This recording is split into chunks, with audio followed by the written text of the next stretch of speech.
1600-ലധികം സർവകലാശാലകളും 1,00,000+ കോഴ്സുകളും UG, PG, diploma, MS വരെ ലോകമെമ്പാടുമുള്ള സാധ്യതകൾ. കൗൺസിലിംഗ് മുതൽ വിസ വരെ, ഫോറക്സ്, ലോൺ, ട്രാവൽ, അക്കോമഡേഷൻ എല്ലാം ഒറ്റ ടച്ച്. വിദേശ പഠനം ആഗ്രഹിക്കുന്നവർ ഉടൻ വിളിക്കൂ 9001 56 800120.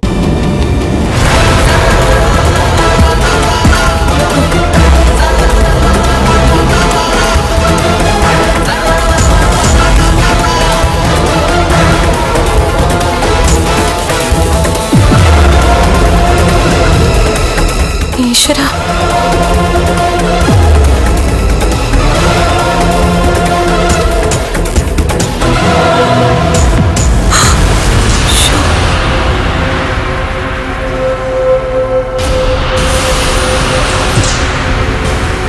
രണ്ട് മക്കളുടെ അമ്മയാ എന്റെ രണ്ടാനമ്മ. മറ്റെല്ലാവർക്കും ഒപ്പം അവർ സന്തോഷിക്കുന്ന കണ്ടില്ലേ? കണ്ണാ, നിനക്ക് തന്ന മരുന്ന് പോലും മാറ്റിമറിച്ചവരാ നിന്റെ രണ്ടാനമ്മ. അല്ലെങ്കിൽ നീ അന്ന് എഴുന്നേറ്റ് നടന്നേനെ.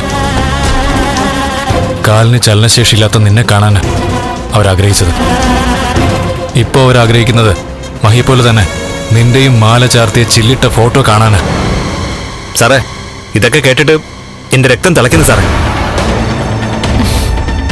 സാധാരണ എന്റെ സ്വഭാവം അനുസരിച്ചാണെങ്കിൽ പിന്നെ ഇതുപോലെ മഹാലക്ഷ്മിയായിട്ട് ഞാൻ കഷ്ടപ്പെടുത്തില്ലായിരുന്നു. ഈ പ്രേതാഭിനയൊക്കെ അവസാനിപ്പിച്ചിട്ട് ഇപ്പോ ഈ കേക്ക് മുറിച്ച് ആസ്വദിക്കുന്നവരെയൊക്കെ പ്രേതങ്ങളാക്കിയേനെ. അതിലൊരു തെറ്റുമില്ല സാറേ. ഈ ഭൂമിയിൽ അവർക്കൊന്നും ജീവിക്കാനുള്ള അർഹതയില്ല. മനുഷ്യനെ അറിയാത്ത, സ്നേഹിക്കാത്ത അവരൊക്കെ എന്തിനാ സാറേ ഇങ്ങനെ ജീവിക്കുന്നേ? അവര് തന്നെ നമ്മുടെ വാശി കൂട്ടട്ടെ മാർക്കോ. ഇപ്പൊ കേക്ക് മുറിച്ചതിന്റെ സന്തോഷമൊക്കെ ഉടനെ തീരും. അവിടെയുള്ളവർക്കൊക്കെ അത് മരണവീടാ. കമലേശ്വരത്തെ മരുമകൾ മരിച്ച വീട്. എന്നിട്ടാ ഈ പേക്കുത്തൊക്കെ കാണിക്കുന്നത്. അതിനെന്താ സാറേ, ആ വീട് നമുക്കൊരു പ്രേതാലയമാക്കാം. മഹാലക്ഷ്മി അവിടെ എത്തി തിരിച്ചെത്തുന്നത് വരെ. എനിക്കിതിലൊന്നും വലിയ പുതുമയൊന്നുമില്ല. കുട്ടിക്കാലം മുതലേ എന്റെ രണ്ടാനച്ഛനെയും അയാളുടെ അമ്മയും കരുണയൊക്കെ കാണുന്നോണ്ട് എനിക്കിതൊക്കെ ശീലമായിപ്പോയി കണ്ണേട്ടാ. ഇവരുടെയൊക്കെ കയ്യിൽ നിന്ന് എനിക്ക് ദുർമരണം സംഭവിക്കാതിരുന്നത് ആരുടെയൊക്കെയോ ഭാഗ്യം കൊണ്ടാ. ഇങ്ങനൊരു ഭാഗ്യം എനിക്കുണ്ടാവുന്ന ചെറിയൊരു ധാരണയെങ്കിലും ഉണ്ടായിരുന്നെങ്കിൽ ഉറപ്പായിട്ടും കരുണയുടെ അച്ഛനും മുത്തശ്ശിയും എല്ലാം കൂടെ എന്നെ ഇവിടുന്ന് യാത്രയാക്കിയേനെ. സാറേ, ഇനി ഇവിടെ നിന്നാലേ എനിക്ക് നിൽപ്പുറക്കത്തില്ല. നമുക്ക് പോവാം. പോയിട്ട് വരാടാ. ശരിയാടാ, പോയിട്ട് വരട്ടെ.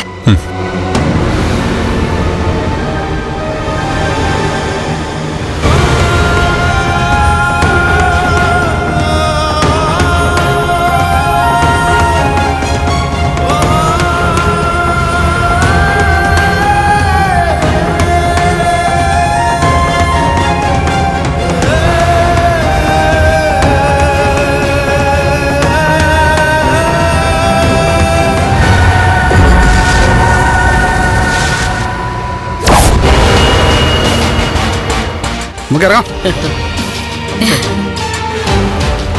ഒരുത്തൻ തല്ലിയിട്ടെ ശരീരം ആസകലം വേദനയാ ദുർഗെ, ആ മാർക്കോ എന്ന് പറഞ്ഞവൻ.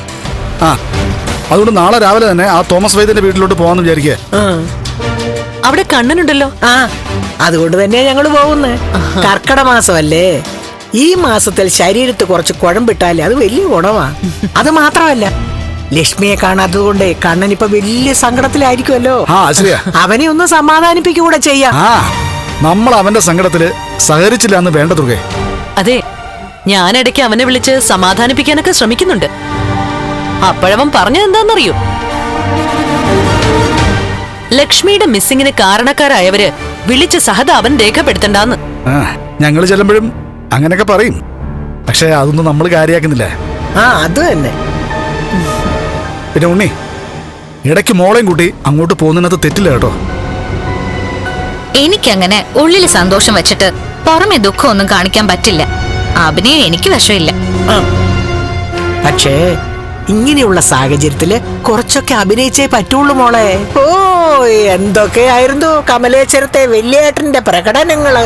അവളെ കമ്പനിയിലേക്ക് കൊണ്ടുപോകുന്നു, സ്വത്തുക്കളെല്ലാം അവളുടെ പേരിലേക്ക് മാറ്റുന്നു. ഏതായാലും മാറ്റിയില്ല. അതിനു മുമ്പ് ആളങ്ങ് പോയി. പിടിച്ച പിടിയാലെ അവളെ അങ്ങ് മുകളിലോട്ട് പറഞ്ഞു വിട്ടതല്ലേ. അതിന് നന്ദി പറയേണ്ടത് മേഘനോടാ. അവനോട് നന്ദി പറയേണ്ട ആവശ്യമൊന്നുമില്ല.